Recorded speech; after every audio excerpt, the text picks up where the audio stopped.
तो चलिए आज एक कहानी समझते हैं। एक भेड़िए, एक दानव और एक परी की। ये कहानी है ताकत की, महत्वाकांक्षा की और हाँ, न्याय की। तो सवाल ये है कि राजा बनने के लिए क्या सिर्फ बहादुरी ही काफी है?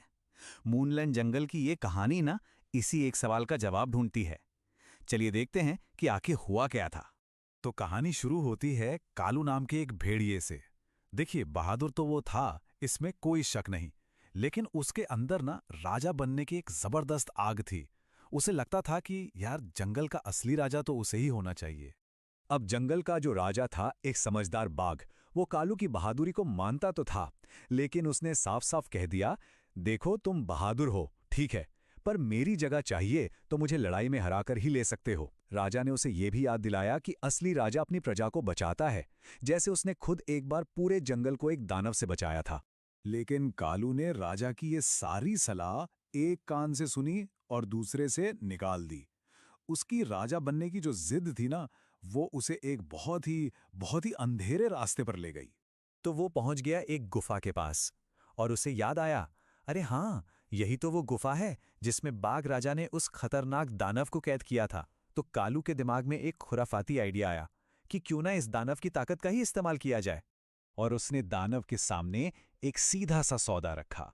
बोला, तुम मुझे इतनी ताकत दो कि मैं बाघ राजा को हरा दूं, और बदले में मैं तुम्हें रोज एक जानवर की बलि दूंगा। मतलब इस बलि से दानव धीरे धीरे अपनी पूरी ताकत वापस पा लेता और आजाद हो जाता। और बस, सौदा पक्का हो गया। दानव के हाथ से एक लाल रंग की रोशनी निकली और सीधा कालू के शरीर में समा गई। और बस, कालू को मिल गई वो ताकत जो आम तो बिल्कुल नहीं थी। अब इस नई शैतानी ताकत के मिलते ही कालू का तो दिमाग ही फिर गया। वो सीधा गया बाघ राजा के पास और उसे लड़ाई के लिए ललकार दिया। ऐसी लड़ाई जिसमें उसे पता था कि वो हार ही नहीं सकता। लड़ाई हुई, लेकिन बहुत जल्दी खत्म हो गई। कालू ने बाघ राजा को हरा दिया। जंगल के सारे जानवर तो बस देखते रह गए, एकदम हैरान, एकदम डरे हुए। उनका अपना राजा हार गया था और उसे अपने ही जंगल से निकाल दिया गया था। और कालू के राजा बनते ही जंगल का माहौल पूरी तरह बदल गया। देखिए, बाघ राजा के समय में जंगल सुरक्षित था, शांति थी, लेकिन कालू के राज में आतंक का राज शुरू हो गया। हर रोज एक जानवर की बलि दी जाने लगी और हर तरफ सिर्फ डर ही डर था। तो एक तरफ तो जंगल कालू के जुल्म से परेशान था और दूसरी तरफ बेचारा बाघ राजा अकेला भटक रहा था।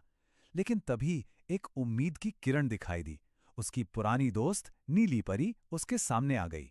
अब परी को जब सारी कहानी पता चली तो उसे यकीन ही नहीं हुआ। उसे शक हुआ। उसने बाघ से पूछा, ये कैसे हो सकता है? एक मामूली सा भेड़िया तुम जैसे ताकतवर बाघ को हरा दे? नहीं, इसमें कुछ तो गड़बड़ है। परी तुरंत समझ गई कि दाल में कुछ काला है और उसने फौरन एक प्लान बनाया।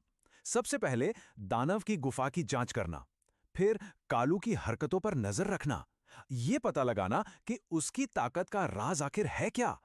और जब सब पता चल जाए तो जंगल के सारे जानवरों को साथ लेकर जवाबी हमला करना।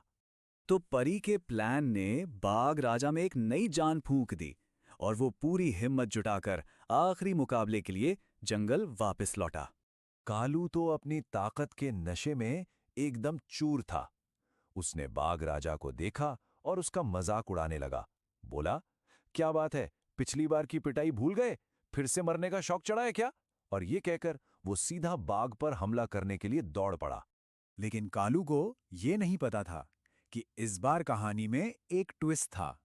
वहीं पास में छुपी हुई परी ने बस अपनी जादुई छड़ी घुमा दी और बस, छड़ी घूमते ही कालू को महसूस हुआ कि कुछ गड़बड़ है।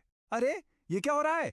दानव से मिली सारी ताकत उसके शरीर से गायब हो रही थी और देखते ही देखते वो फिर से एक मामूली भेड़िया बन गया।